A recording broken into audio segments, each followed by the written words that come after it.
What's up, family? My name is ElijahAmmi, and welcome to my YouTube channel. This is a grown folk channel. This is where we have heart-to-heart conversations and keep it real. Here on this channel, everybody matters. Everybody's family. Here on this channel, we express love because at our core, we are love. I love you guys, and thank you for being with me on this beautiful journey called life. Peace. What's up, family? Man, welcome back for another conversation on mental health. Shayna, you want to get us going? Hi, everyone. This is Shayna with Balanced Wellness. And today we're going to be talking about depression, some warning signs, what to look for in your life. And I'm really grateful for this platform because on this platform, we're able to talk about really heavy topics, topics that we necessarily didn't talk about when we were children. I know in my household, we didn't talk about the word depression. It wasn't until I got older and I realized, oh, Uncle so-and-so probably had depression, probably had undiagnosed mental health related illnesses.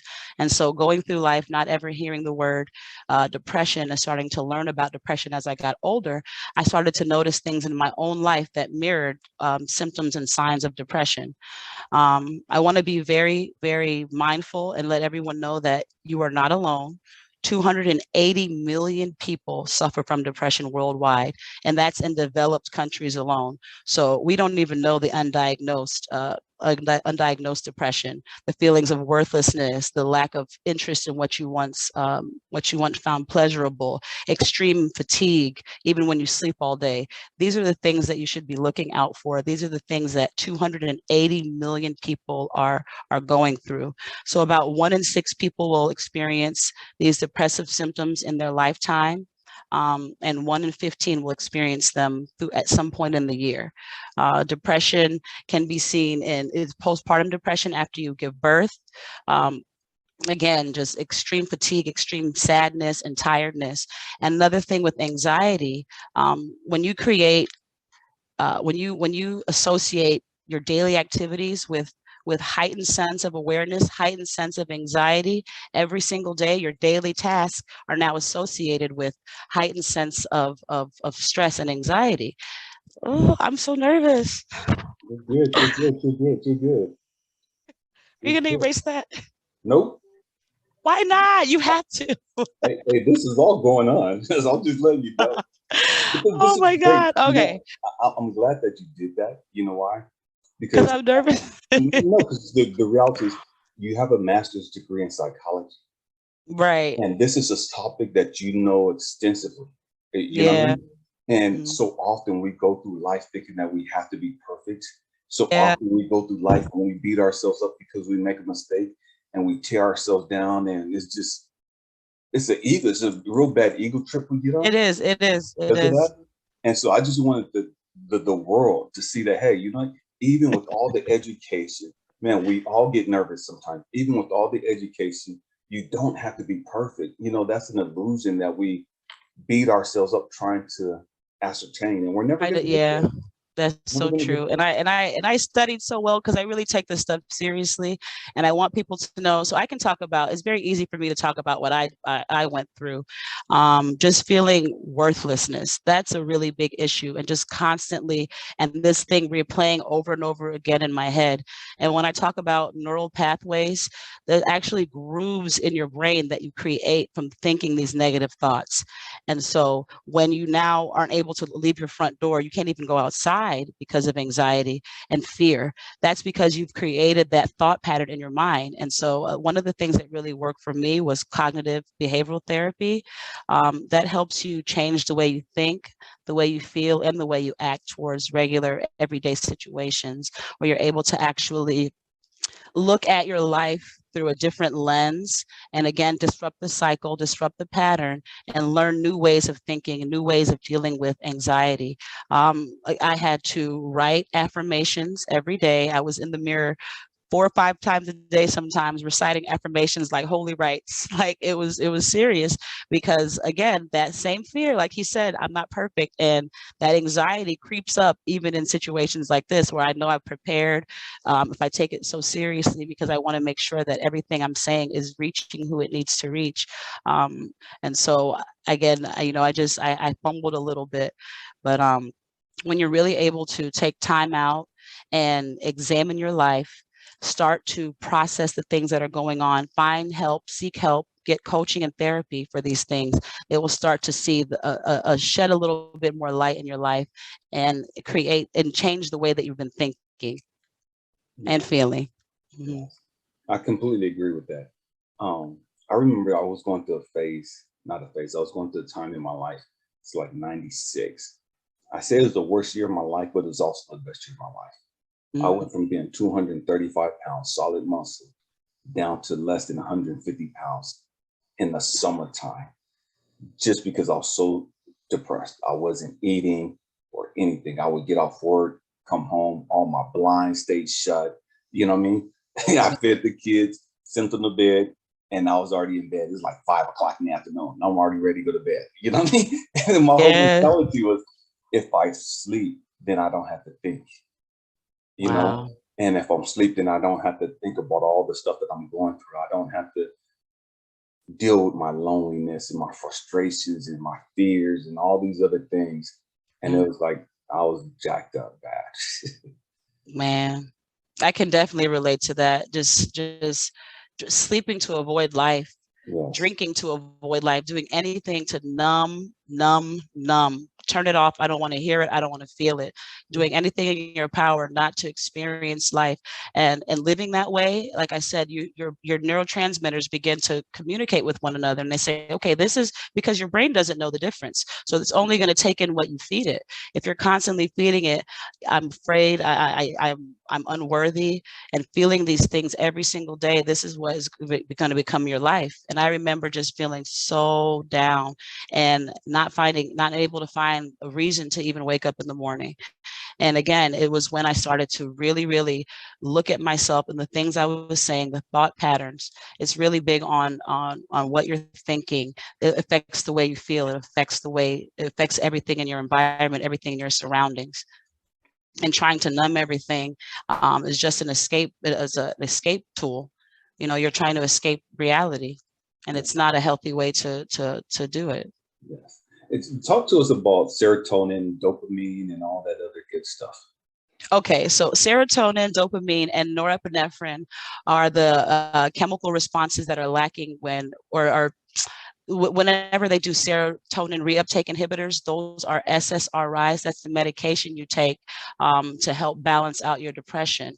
And so when you're lacking in one of those 3 areas, serotonin, norepinephrine, or dopamine, that's when you see the imbalance in your hormone levels. And sometimes even, and this is for me too, with depression, it was also related to my thyroid. I had thyroid and hormonal imbalance, and started to do bioidentical hormone replacement therapy in order to balance out my hormones. And that's what helped me start to rest, because sleep is a big issue. If you're not able to sleep at night, that will affect your entire day. And some people have had improved symptoms of depression just from starting a sleep routine, an actual go to bed at 9 o'clock, wake up at a certain time, no television on at night, and avoiding all lights when they go to the restroom. Little things can change. If you're experiencing these feelings for more than 2 weeks at a time, then you want to seek help. But if you're starting to notice that little things like sleeping more makes you feel better, or having a good breakfast, or not drinking, that's a big one. Alcoholism, drinking every day has a deep correlation with depression. In some instances, if you're able to stop drinking, that will be a really big help, and that's an actual will release more natural serotonin, because you're drinking and it's forcing your body to release unnatural serotonin. So when you're not drinking, your body's craving it, and you're in that same cycle of craving, and then feeling that craving, and then feeling depressed all over again. So if you're able to stop the little things like that to make changes in your life, and you notice a difference, that's very, very helpful. And that's how you start to see a little bit of light at the end of the tunnel, especially dealing with depression. So are there anything that you can do naturally to increase your serotonin and all that other stuff? Exercise is really good. Exercising is very, very helpful. At least 30 minutes a day.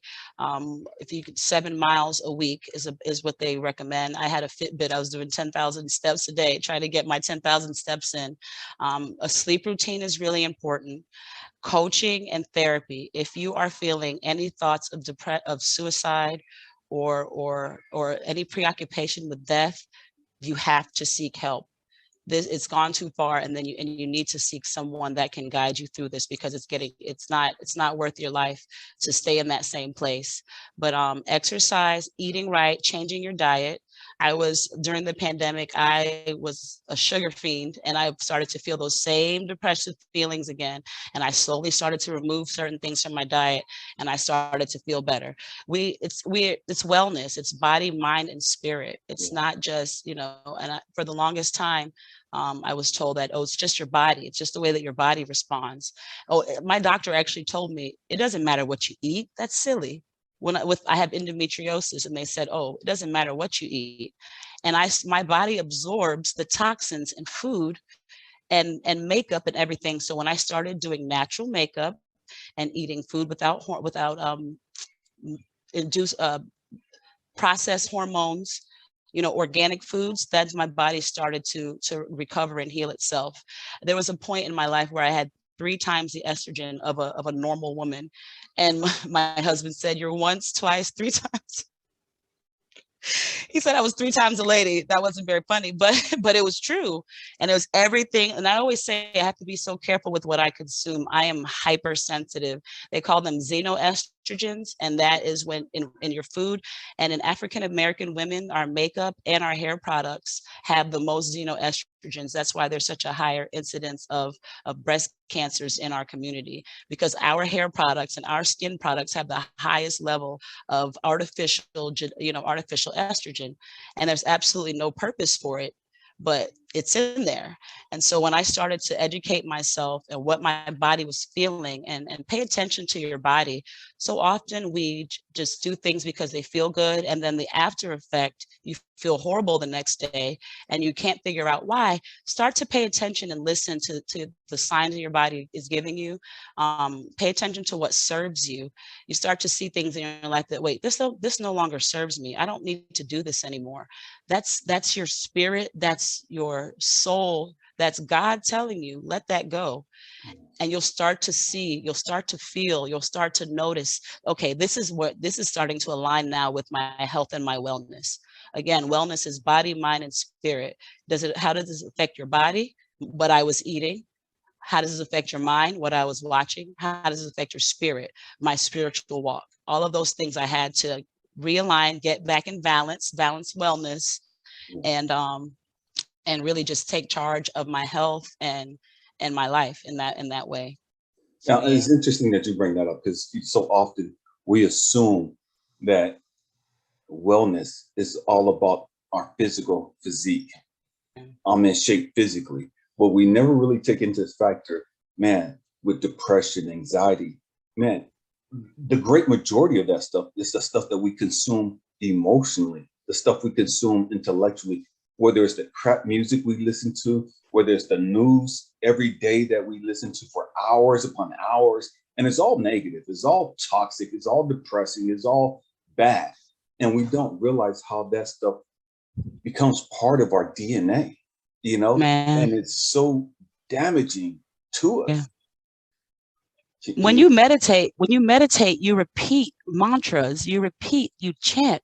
When you sing songs, you chant, you repeat mantras. What are you singing in these songs that you're singing? And when we talked the last time, and I said I don't watch certain shows, and you were like, oh, because to remain pure. No, because I'm a hot mess. I'll start acting like them again.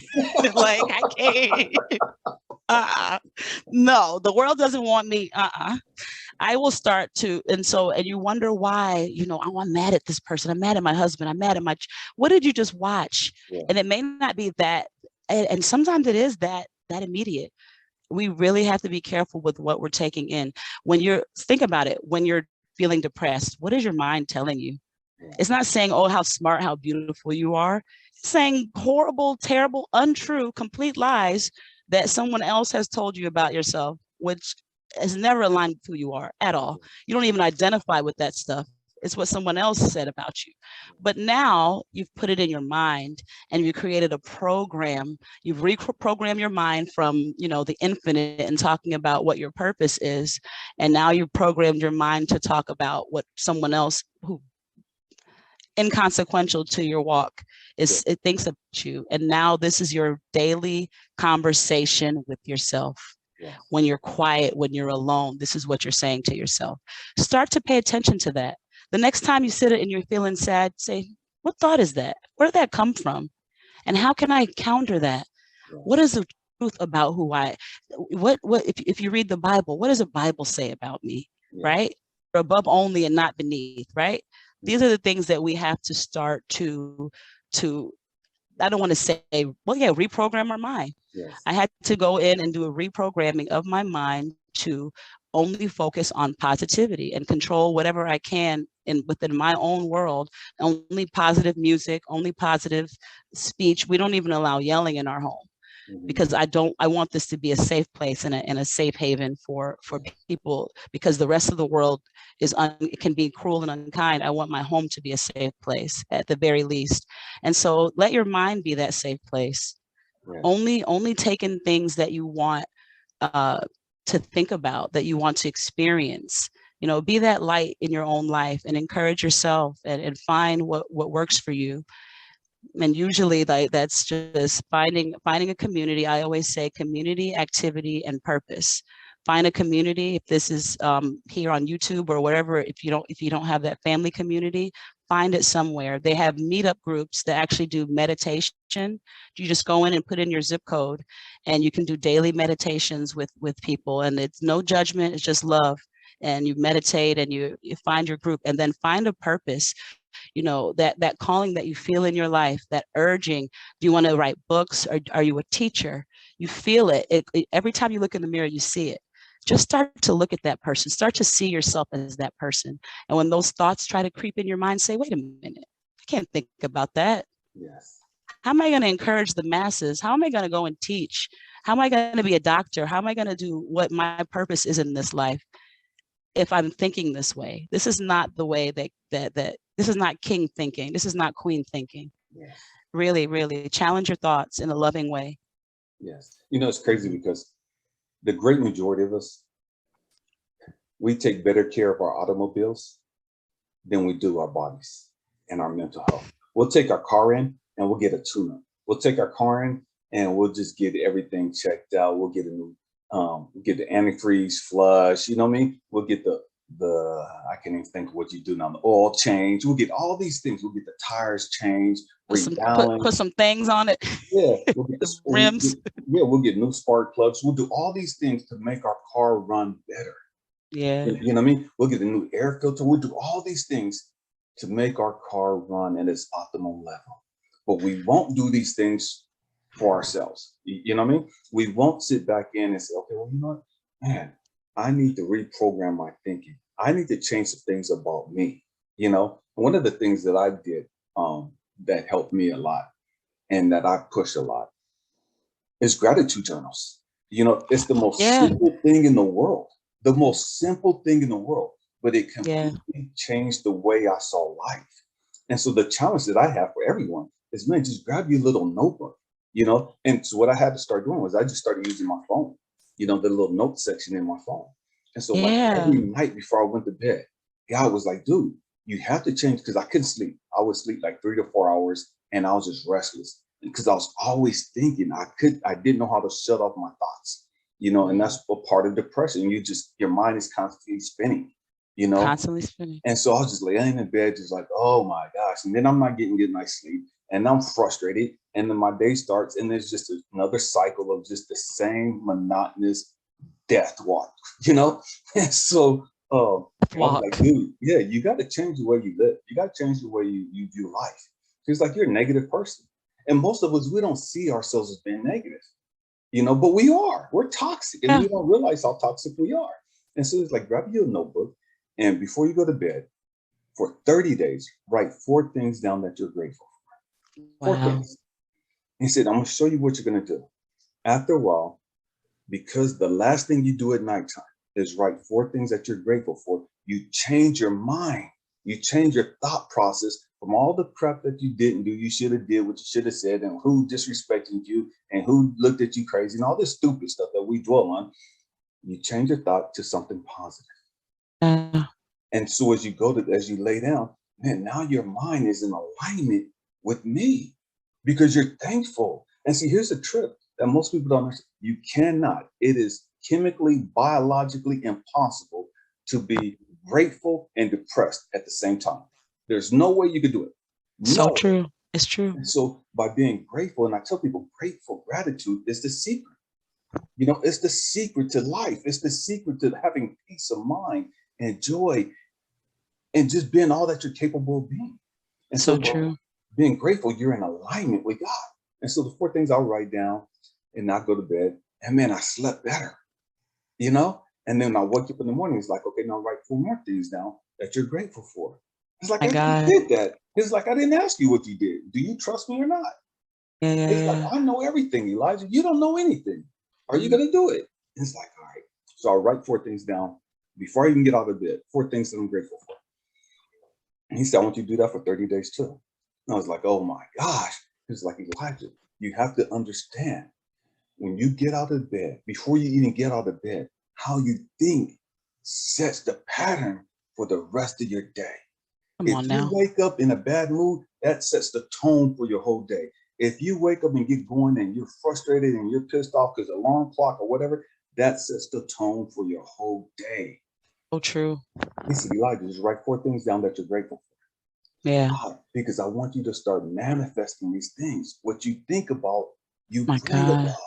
So if you're grateful and you're thinking about stuff to be grateful for, now you're looking out, you're speaking those things into existence. Now I'm giving you more things to be grateful for. We manifest all day, every day. And we don't realize that. And so when we're speaking on depression and we're frustrated with the government, we're frustrated with COVID, we're frustrated with the politics, we're frustrated with what's going on in the world, we're speaking all this crap into existence. We're manifesting more things to be depressed about, more things to be frustrated about. Man, my finances suck. I'm getting weight. I'm stuck in this house. I can't go nowhere. And so we're speaking more negativity into our lives. We're speaking a curse on ourselves. And so by speaking gratitude and things to be grateful for, man, God is, oh, you like that. I'm going to give you more reasons to feel like that. And see, the opposite is true too. When you're depressed, what you think about, you bring about. When you're depressed, oh, you're thinking about that. You must want more reasons to feel like that. Man. Oh, you're pissed off. You must want more reasons to feel like that. There's a thing called The Secret. Yes. So, I know. And so what that is saying is simply this, man, what you speak into existence, you manifest, you know? And so God doesn't care whether you like it or not. The universe doesn't care whether you like it or not. They're just going by frequency. Oh, this is the frequency you choose to be on. Okay, so you want to see more of this. You want to experience more of this. And so that's true. You see, that's all you feel because that's what you're connected to. But when you get in alignment with love and gratitude, it's like, oh, you like this. You must want more of that. And so you receive more things to be grateful for. And that's so true. I'm sorry for continuing. No, you're fine. No, you're good. Because I have a book. I don't know if you know Project 369, but it's a book that is almost like a cult classic now. Everyone, it's a journal that you write 3 times a day. You write your affirmations at 3 in the morning, 6 in the afternoon, and 9 at night. And I think it's something referenced with like King David, how he prayed morning, noon, and night whenever he was up against something adversarial. And this is just something that I started doing where I write out my affirmations and my plan for the day, 3 in the morning, and what my steps and goals are for that, 6 in the afternoon, at noon, and then 9 at night. And so that when you start your day, you have your purpose aligned, you're going to have a good day. Some people command their day. They wake up in the morning, they say, this is what's going to happen to me. This is what I will accomplish. And it's just interesting to hear that you've done that organically. It's just cool to see that, that that people are out there actually doing the work, and that when I hear confirmation like that, it's like, okay, you're not just weird. You actually are affecting some sort of change and doing right things in your life. So it's just refreshing to hear that we're allowed to talk about these things. Yeah. And it's scary, not even scary. It's when we talk about depression, and I say it a lot of times, and I frustrate people when I say this. I piss people off when I say this. It's a choice. It's a choice. Mm. And I say that because at any given moment, we could choose not to be that way. We could choose to be grateful. We could choose to plug into a different frequency. Most of us don't realize that we have that power. Right. And so we That's the thing. stay in that frequency that we're in because it's comfortable, it's norm. This is how I've always been, and man, this is what I do. And getting out of that cycle is hard now. It's like going to the gym. When you first start going to the gym, man, it sucks. It's hard. You know what I mean? But the more you do it, the easier it gets. Same thing with depression. Yeah. The longer you do it, the easier it gets. Yeah, and when you start to tell yourself, I'm not going to have that thought. And this is another thing that I even started to implement, where any time of day, you stop at any emotion that you're feeling. If it's not love or gratitude, then you stop and you say, this is a program that I've picked up along the way. Yes. And you recognize it's a program, and then you mentally watch it falling away from you, and then you sit with self-love for a moment and just reconnect with your self-love.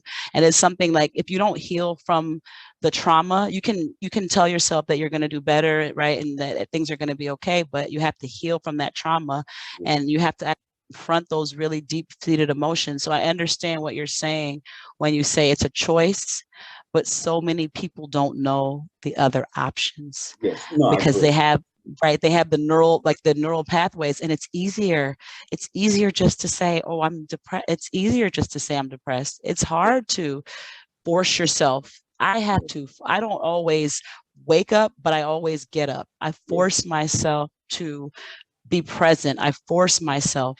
And it's something that, and the more you do it, the stronger it becomes. It's neuroplasticity. You're now retraining your brain. I don't have no muscles, but if I work out, my muscles will, I'll have that muscle memory. It's the same thing for your brain. Same. That's what you were creating, muscle memory for your mind. Oh, wait, anytime a negative thought came, you had something to combat it. It's like a tennis match. Nope.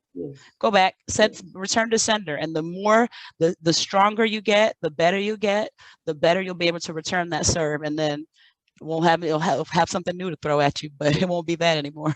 But yeah. Yes. And it's crazy because, we look at like PTSD and all these things. I'm part of the military, and it's sad when you look at what our service members come through or go through when they come back, and the great thing about the military is that there's no training like military training. I don't care what college you go to. I don't care what business you belong to. The military, the training that you get in the military, it's top notch. You know what I mean? But one thing that nothing can prepare you for is death. And the catastrophic events that the horrendous things that take place in death, that takes place in war, because we're just not biologically made for that.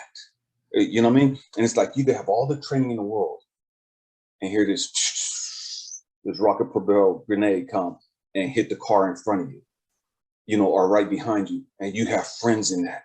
You guys are just laughing and chopping it up, and now they're gone. Or a bullet flies right past you and hits your friend. Right past you and hits your friend. And now you have this guilt of, man, that should have been me, and why did I survive? So you have all this trauma. Yeah. That's what our servicemen go through in combat.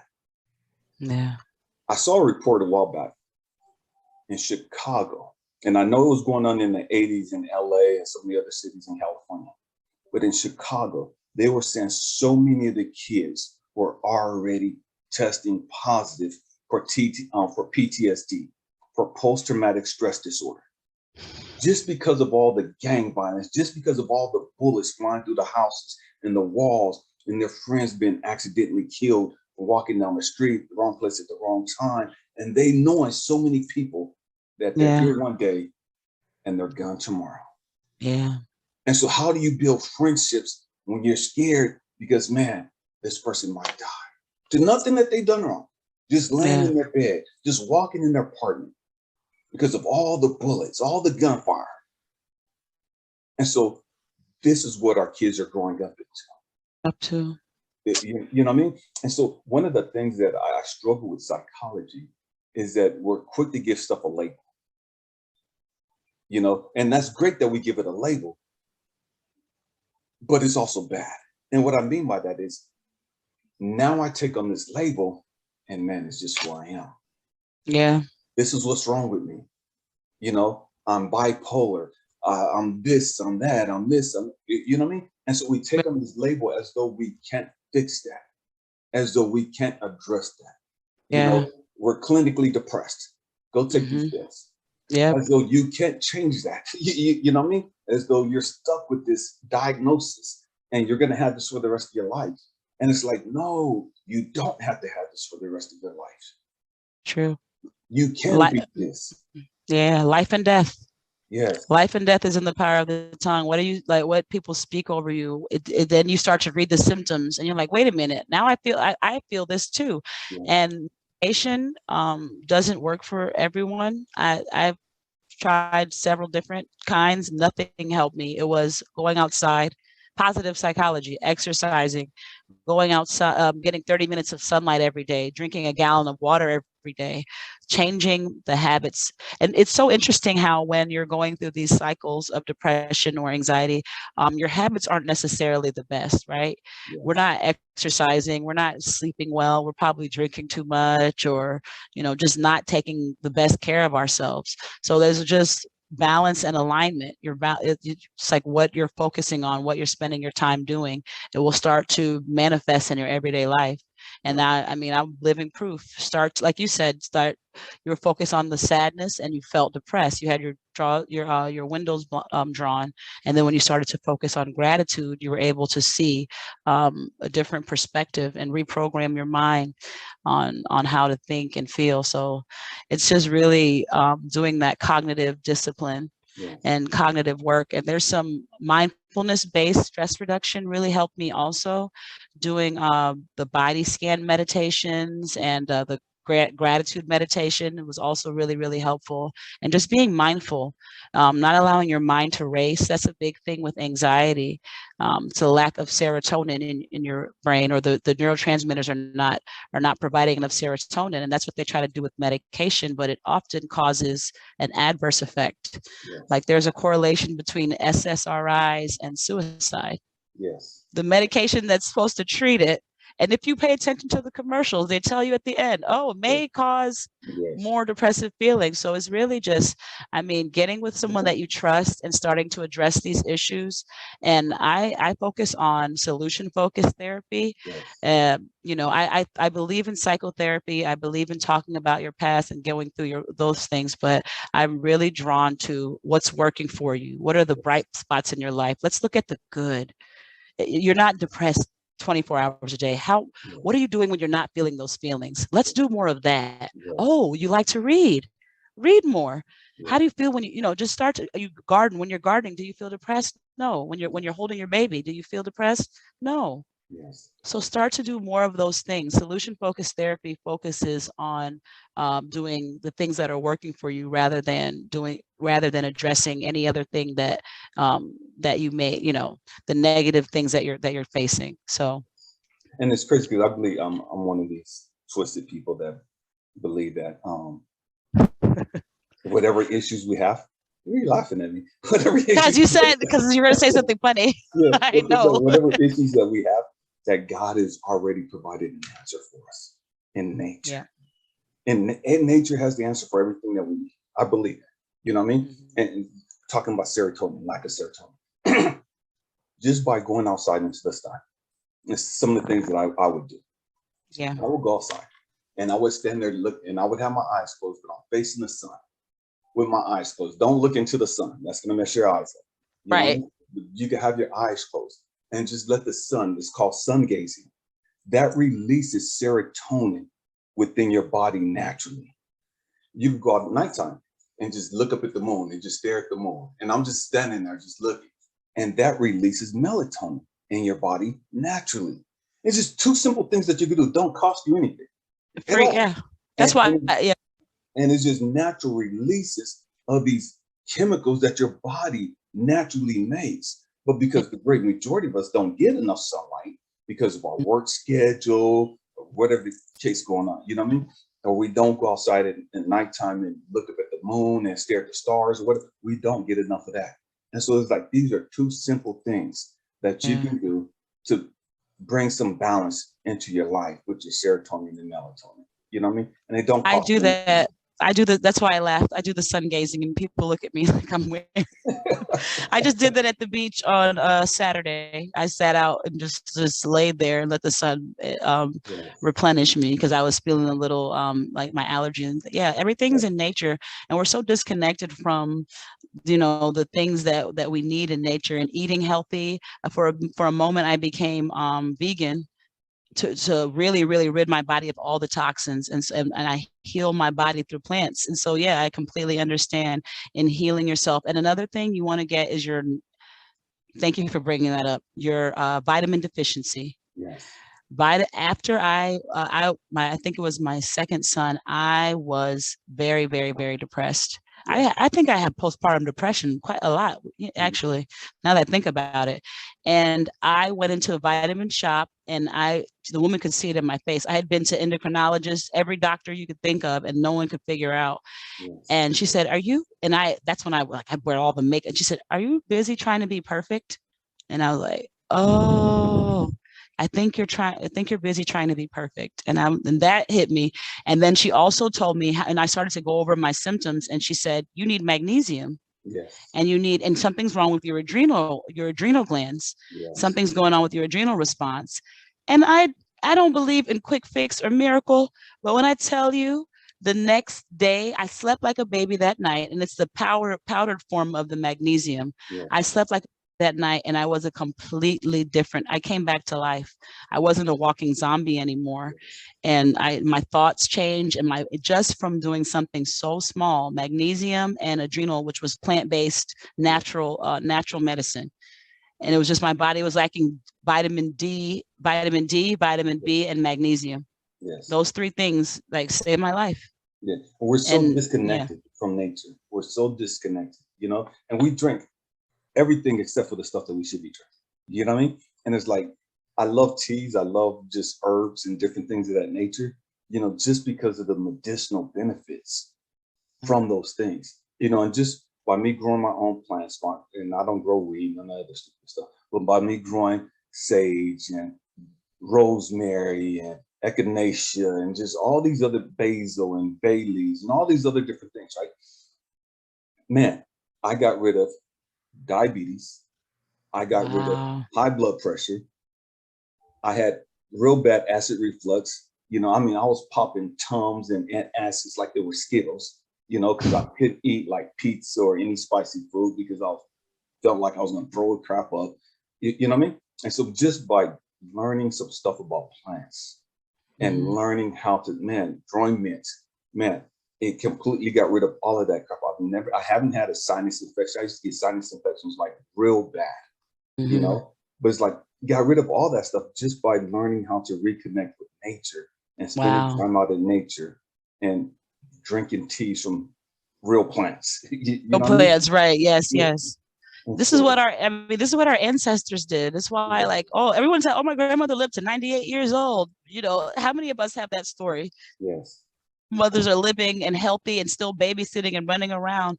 And it's something like my grandmother, when she came here to the States to visit, she would get asthma. But when she went back home to Jamaica, her asthma would go away. Yes. And it's just the food and the atmosphere and the different, she was indoors more here. Whereas we weren't meant to be indoors all day. This is something like for millennia, we were outside in nature, learning from, learning everything and growing our own food and fruits and everything. And now everything's so ready made. So she would come, and this has happened to a few people that I know, where their loved ones, when they went back home to their countries of origin, their medical illnesses went away. Yes.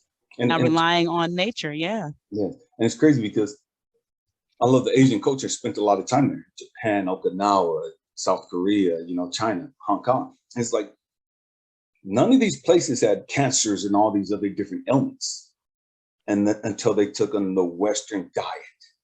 Mm-hmm. Once they brought in McDonald's and all these other fast food places and started eating like we eat in America, now you see the cancers. Now you see all these ailments skyrocketing in these countries that's never had these types of problems. True. And it's so true. Same thing with depression. It's like everybody wants to be like us in America, but now they're being like us, but man, their depression rate is going up, their suicide rates are going up, cancer rates are going up. All these other negative things are going up because we're not living as optimal as we could and as we should. And that's, we have choices. We could continue down the same path that's not helping us, or we could take responsibility for our lives and say, enough is enough. I'm sick and tired of feeling I'm sick and tired. I do not want to walk the same path that Robin Williams walked. I do not want to walk the same path that all these other people who've committed suicide have walked. You know what I mean?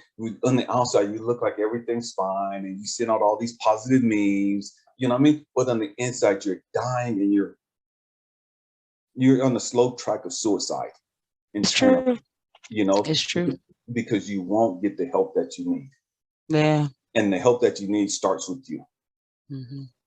How do you see things? How do you want to see things? What are you going to do about it? Mm-hmm. What are you going to do about it? Because nobody can fix it for you. Mm-hmm. You have to want it. You have to want it more than anything else. You have to want to be able, you want to experience life. I thought about that. So many people wish they had one more day. Yes. I want to soak up everything this life has to offer. I would try to numb myself so I wouldn't feel anything. And there's people that would love to come back and just even feel a moment of what this life is, to feel the sun shining. So I just really think that living and that's with mindfulness, really just appreciating the moment and thanking God for that breath. That you always have your breath. If you feel anxiety, if you feel fear, always remember you have that breath. Breathe, inhale, exhale, and breathe, and watch how you start to feel and start to pay attention to the things. Sometimes when you're really, and I had to check myself, but sometimes if you're really in a deep, deep depression, we talked about the neural pathways, it's kind of hard to see. So what do you say for someone that is unaware, that they're on that path? I don't think that anyone's really unaware that they're on that path. They know they're on their path. They don't realize how bad it is. Okay. Because they've had it for a while. You know what I mean? They've been down that road for a long time, but they got it. You know what I mean? Their mentality is, okay, this is normal. Yeah, I got it. Yeah. And there's one, especially in the Black community and the poor communities, people ask, hey, how you doing? Man, I'm good. And knowing that we're not good. You know what I mean? Always good, yeah. Knowing that everything's bad. But man, I got it, because we're so used to going through hell. We're so used to being down and out. We're so used to being frustrated and depressed and having all these feelings. And this was normal for us. Yeah. This is normal. I remember this young lady, I was in the Air Force, and this young lady, she was flirting with me. We were all medics. And she was like, here, come here and take your blood pressure. She was like, okay, whatever, no big deal, right? So I go over there and she put the pressure cuff on and she takes my blood pressure. And she's looking at it, she's like, no, that can't be right. So she takes it off, puts it back on again. And this is 96. She puts it back on again. And she's like, Elijah. And I'm looking at her like, what's up? And she's like, no, this can't be right. And so one of the doctors is overhearing this, right? And she called the doctor, Dr. Salvatore. And he comes over and she's like, can you read this? Maybe I'm missing it, And so He puts the blood pressure cuff on, looks at it. He gets down in my face. He says, I don't know what you're going through, but you need to come to my office first thing in the morning. Damn. And so I'm like, what the heck? You know? He's like, I don't know what's going on with you, but you need to come see me first thing in the morning. And then she was like, are you okay? And I was like, I'm fine. She's like, are you sure? And he's like, are you okay? And I'm like, I was okay until you guys started talking like this. Right. You scared me, man. Yeah, what's Right. up, you know? And he was like, Elijah, you're telling me that you're okay, but your blood pressure is not saying you're okay. Your blood pressure is saying there's something majorly wrong with you. You're too young for your blood pressure to be where it's at. You need to come see me first thing in the morning. Yeah. And so in the military, when a doctor tells you to do something because you're an officer, you have to do it. So I go in there first thing in the morning. She comes in and she's all smiling, chipper. She takes my blood pressure again, my temperature, and my blood pressure is still freaking high. And so, but I felt normal. And this is the point I want to stress. I felt normal. This was nothing. There was nothing wrong with me. I do this. You know what I mean? I've been doing this. There was nothing wrong with me. I felt like I was good.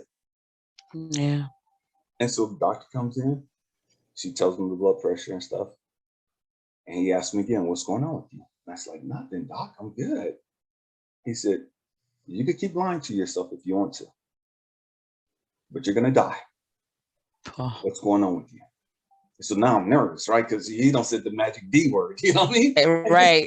Start listening then. Extra. Yeah. And so I'm like, oh snap. It's like, doc, what's going on? What's wrong with me? You know, I'm like all scared. I'm all nervous now. You know, I want to participate in this. And again, I'm a single father at the time of just 2 kids. In my mind, I felt like I was good. In my mind, I felt like, man, there's nothing wrong. I got this, you know? But when he said dying, now I'm not even thinking about me. I'm thinking about my kids. Man, I have no family for my kids to go to. They can't go to their mom. You know what I mean? She's already made it clear that she didn't want nothing to do with it, you know? So what's going to happen to my kids? So now I'm stuck.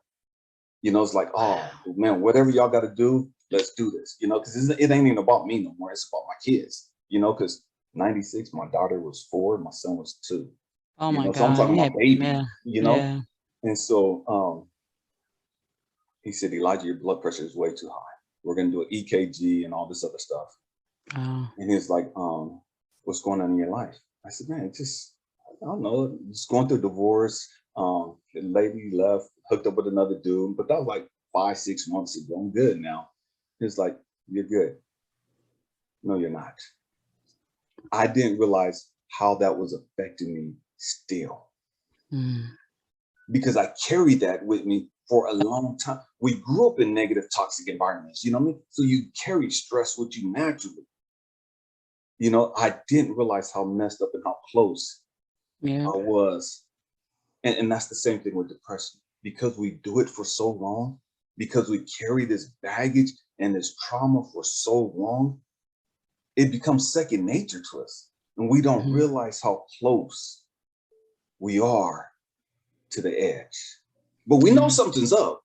But I got this. I got this. Because of pride. You know what I mean?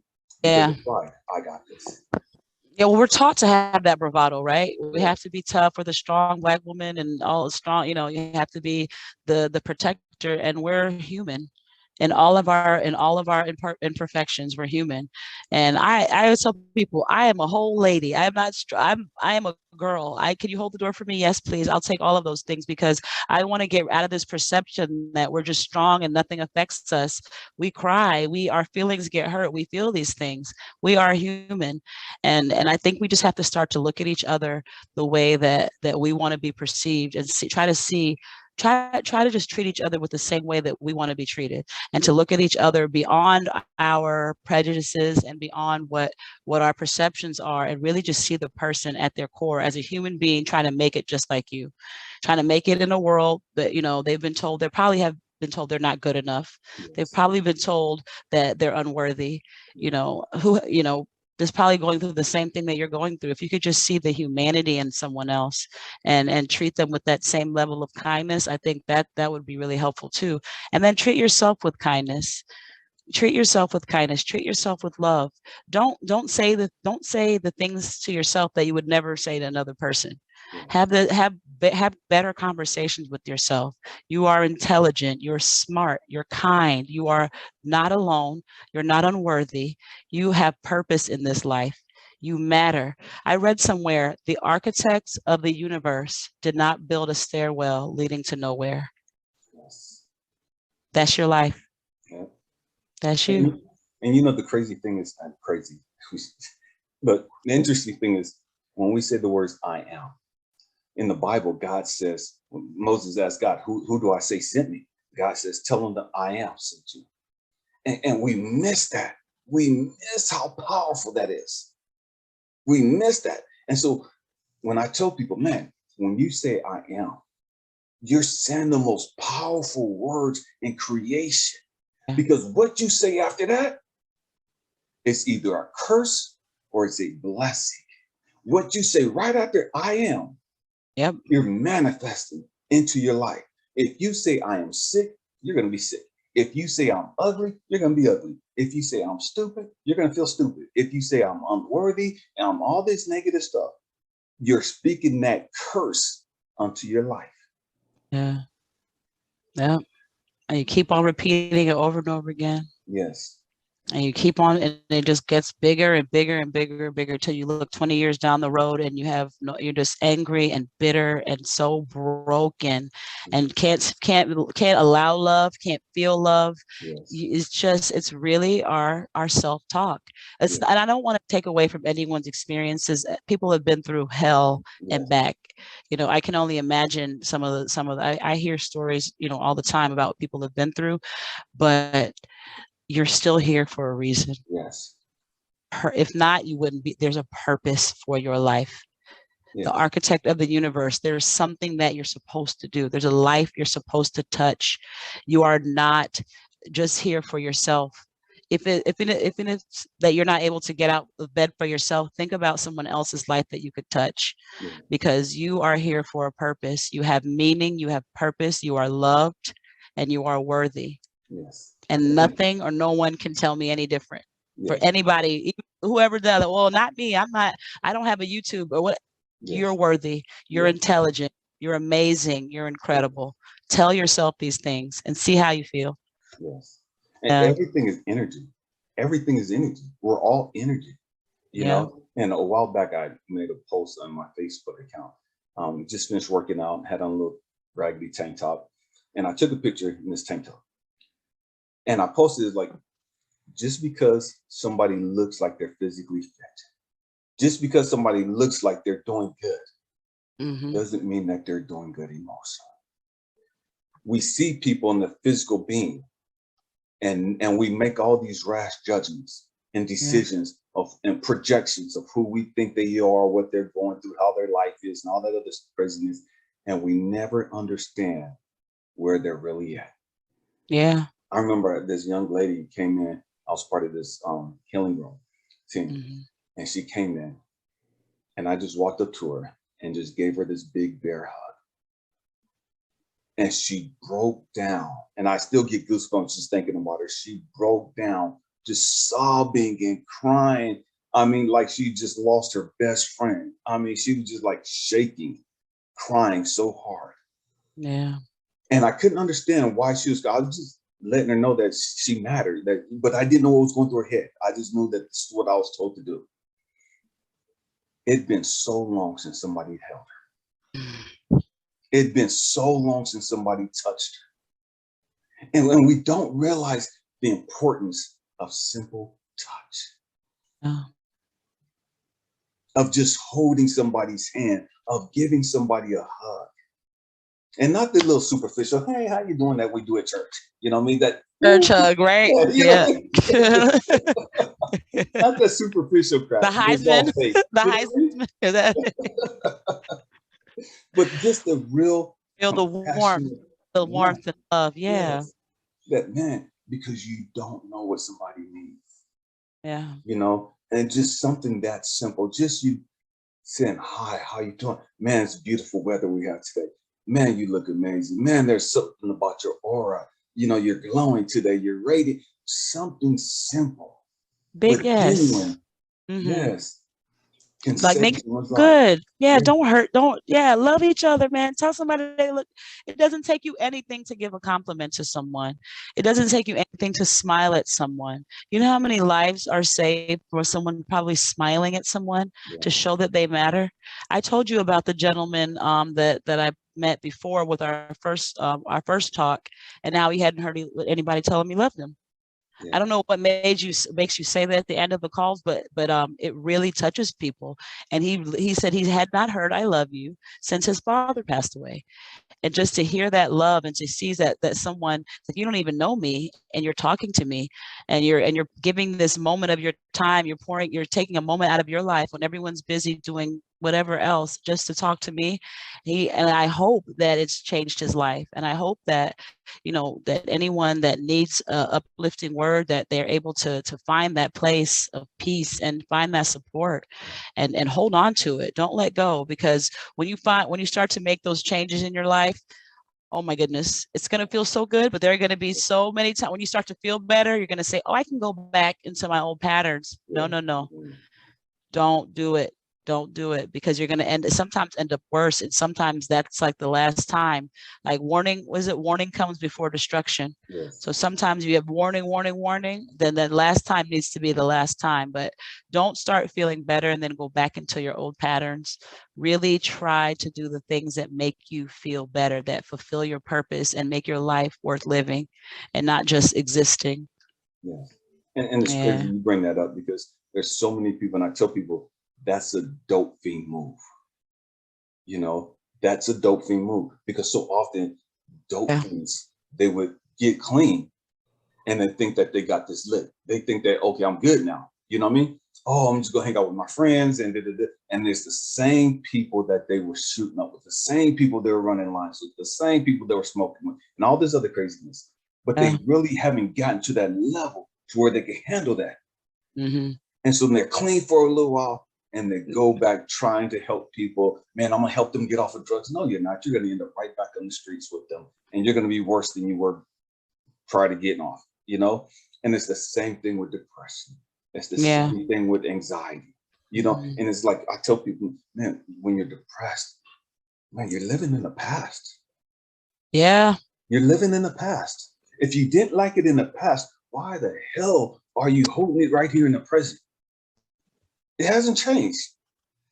When you're filled with anxiety, you're living in the future. You don't even know what the heck's going to happen. But you're so full of fear of what could happen. Right. And it's like, hold on, wait a minute. And I know so many people that talk about, man, I love God and I worship God. And it's like, hold on, how? How can you be connected to God and be so depressed? How can you be connected to God and so full of worry?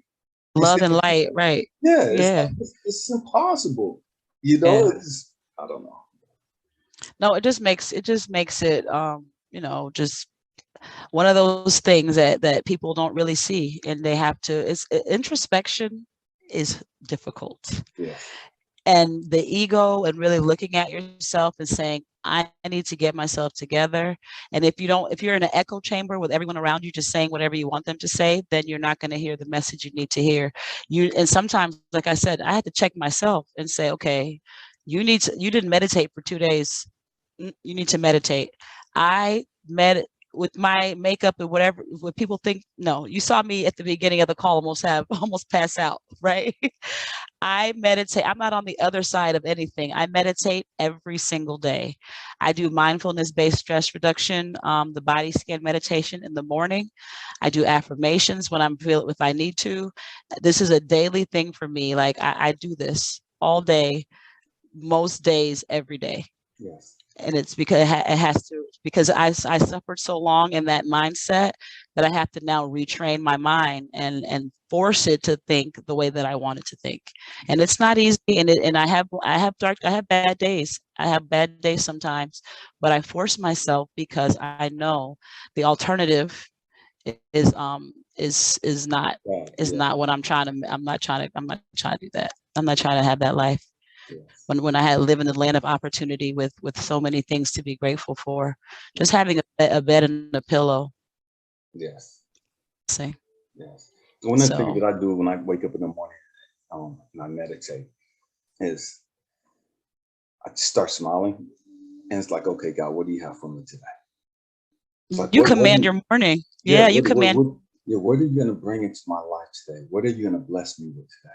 What's going to happen that's going to be a blessing for me today? Yeah.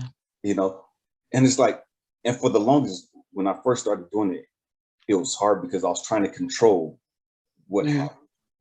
You know, I was trying to control the circumstances, how I was going to get blessed, who was going to do what, you know, and God was like, fool, let that go. You know, you ain't running nothing.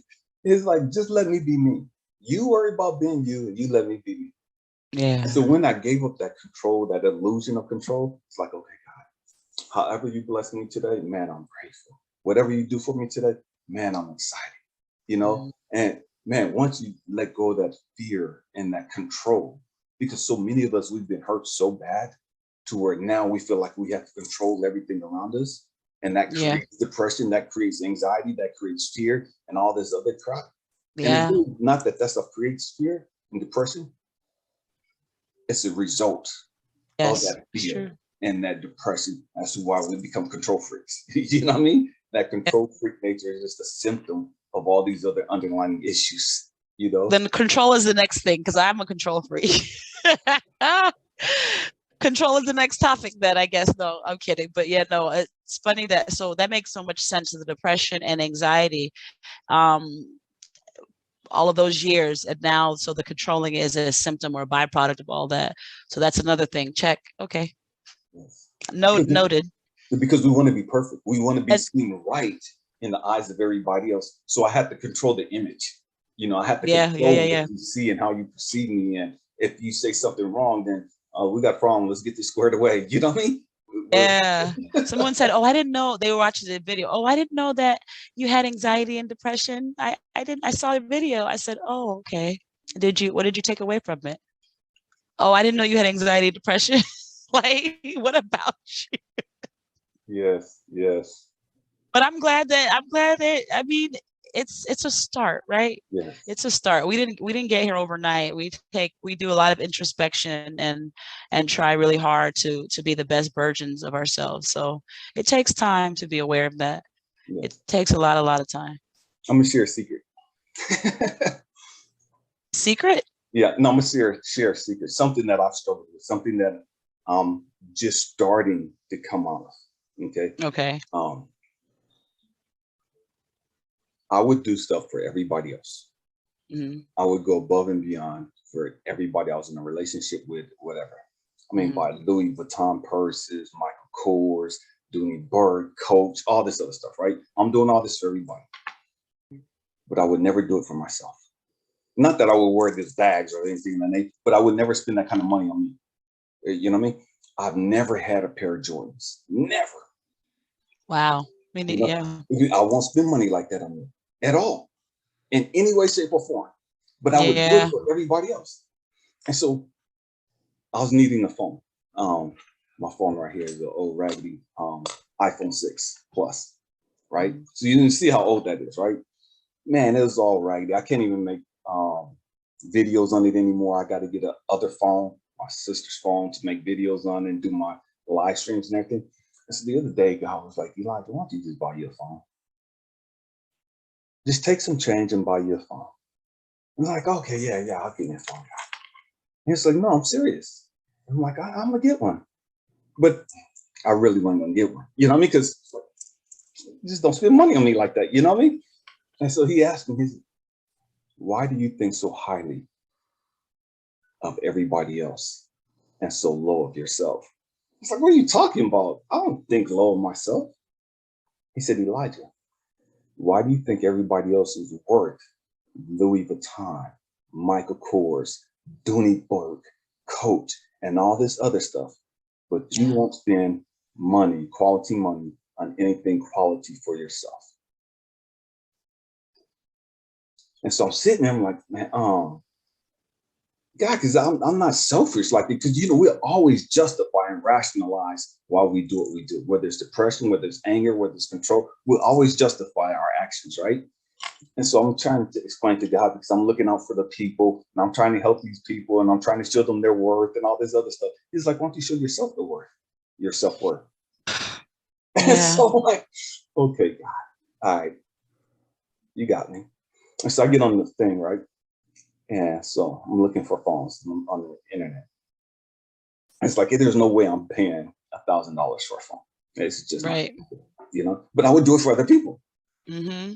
You know what I mean? But I'm not doing it for me. And so I'm like, yeah, no, I don't need one that bad. You know, that's crazy. I'm not spending $600 on my phone. No, you know, Yeah. no, not me. And so I'm like, okay. I'm just scrolling through. Like, an iPhone XR. Mine is the iPhone 6 Plus. That's the iPhone 10. That's good. That's like a big step in the right direction, right? So I'm I looking don't at know. I'm looking at the price, right? And it was like $200. And it's like, darn it. That's like, dude, what are you tripping? That's not that bad. It's not, right? And so he's like, Elijah, why don't you buy it for your birthday, your Valentine's gift to yourself, and your Christmas gift to yourself? That make you feel better? And it's like, okay, I could do that, God. I could do that. And I felt so bad buying me a phone. You know? Man, I'm definitely, I can, being a mom, I can relate to that. I can definitely relate. It's like, yeah. And so I share that to say, none of Worthy. us are there. You know what I No. mean? We all have our own different cross that we bear. We all have our own different thing that we're struggling with in our life at this particular time. And as you get over that, resolve that, and move beyond that, as you grow through that, God's going to show you something else. Yes. You know what I mean? None of us have arrived. None of us are quote unquote enlightened. You know, Yeah. man, just be kind to yourself. Love yourself. You know, you're worthy. You, and Yeah. like you were saying earlier, you matter. You know what I mean? You matter. Mhm. And it's like, I wouldn't have done it for me as far as just buying me a phone. I would have went to Walmart and got me a cheap phone. But it's like God had to show me, it's like, Elijah, okay, don't do it for me. Because you're not going to do it for me. Do it for the people. Yeah, this is your tool for your company. I'm glad. Thank you for saying that. Thank you for saying that, because I definitely try to be perfect. Yeah. Yeah. Try to like always like I take this really seriously too. Mm-hmm. So I try to, I don't want to take light of anyone's pain. And so I think that like that was actually beautiful, the mistake and the fear and the ability to collect my thoughts and get myself back on track. It's human. Yes. It's human. And I appreciate you saying that about the phone, because I definitely don't. I definitely put others before myself. So, and even hard on myself about with lessons that I need to learn about the controlling thing. So I thank you for showing something that that mirrors your life. That's something you need to work on too. Yes. And see, that's the problem. We have this. We put other people up on these pedestals, and Yeah. we project onto them. Mm-hmm. You know, we have this projection that, man, they have their stuff all together. Man, they're so perfect, and man, they're so clean cut, and man, they're this and this and that. And it's like, man, they're human. They got pain and suffering just like you do. Man, Yeah. we have struggles just like everybody else. We may have more tools to get us past it and through it a whole lot faster. You know what I mean? Because we've done more work in this area, but we still have stuff that we struggle with. We still have shortcomings. We still have things that we're not ready to deal with yet. You know what I mean? And that's every single one of us. True. And I think we forget that sometimes because we want to be validated. We want to be liked. We want to be accepted. And we want people to think highly of us. And we don't want them to see our faults and our flaws and our character defects because we've been beat up so much over them. You don't want to be you don't want to be criticized, right? You're like, oh, people are gonna be like, this girl doesn't know what she's talking about. Yeah. I promise you, I do. But no, you're good. You're good. Is there anything else you would like to touch on this topic or this conversation in regards to depression? I just hope, like I said before, that this reaches whoever it needs to reach. I want you, when you're done watching this video, to go look in the mirror and go tell yourself, I love you. Tell yourself you're worthy. Tell yourself you're beautiful, and mean it. And if you don't mean it the first time, say it until you believe it. Because I know that we're all here together, and you are beautiful, you are intelligent, you are worthy. And I'm gonna go do that too, because I'm like, I felt still like I'm not gonna beat myself up too bad, but you're worthy, and you're loved, and you're beautiful, and you have purpose, and just let your light shine. Let your light shine, and love yourself, and tell yourself good things about yourself. Oh, I also have my website here's coming out soon. That's bewellinsurance.org. Well, I'll be doing medical insurance plans for Medicare, and group and individual dental and vision also. So it's bewellinsurance.org, and that will be launching in the next few days. Awesome. That's cool. So send me that text, and so I can make sure that I get that spelled out right, because my spelling is kind of bad sometimes. So it just help me out with that. Time for spell check, me too. Yeah. Family, thank you for hanging out with us and just chopping it up with us. Man, mental health is extremely important to me. Man, I want us to start engaging in more conversations like this. I want us to understand that, man, we all have some stuff that we struggle with mentally, emotionally. None of us are perfect. None of us is perfect. You know what I mean? We all have something that we struggle with. And man, only by sharing our stories with each other, by being compassionate with each other, do we realize that, man, they're going through similar things that I'm going through, or man, they're going through something that I just went through, and now I'm able to help them out. I'm able to encourage them, inspire them, to let them know that, man, if I made it through, man, I know that you can make it through too. And so, man, we have to look at our mental health as the most important thing that we focus on. You know, It does you no good to have an 800 FICO score. It does you no good to have $10 million in the bank and you be on the verge of committing suicide because you never got the help that you needed. You never put in the time. You never reached out to somebody to help you with your stuff up here. Yeah. You know, everything else that you've gone through is completely null and void. You could be yoked up. You could be Miss America, you could be Mr. Olympia, whatever, any of that stuff. And if you commit suicide or you do any of those other things because of depression, man, what good is all those titles? What good is all those things that you've done in the past? Yeah. You know, man, there is hope. There is hope. Yes. There is hope. You have to plug into the right people. You have to be connected to the right people. You have to be willing to do the work. You got to get out of your comfort zone. You got to go outside. You got to get some sun. You got to exercise. You got to look at your diet. Yeah. You know, I saw a report the other day that said drinking too much coffee causes depression. Yeah. And that's a great thing with America. We consume a lot of coffee. I drink tea, and every once in a while I'll go get a Starbucks, but we consume a lot of coffee in this country.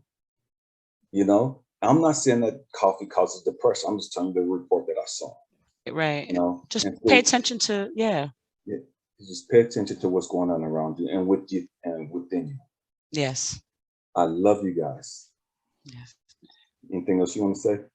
No, thank you so much, everyone. And I wish you guys all the best. And mental health is health. I saw that somewhere. Your health and awareness, mental health is health. It's a part of taking care of yourself. Yes. Mm-hmm. Happy healing, John. Peace. Bye. Hey family, we're going to change the world, one person, one heart, and one mind at a time. We have to be the bridge that takes people from their darkness, their pain, their trauma, and ignorance to a place of peace, love, joy, and gratitude. Check out my website, ElijahAmmi.com. I love you guys. Happy healing.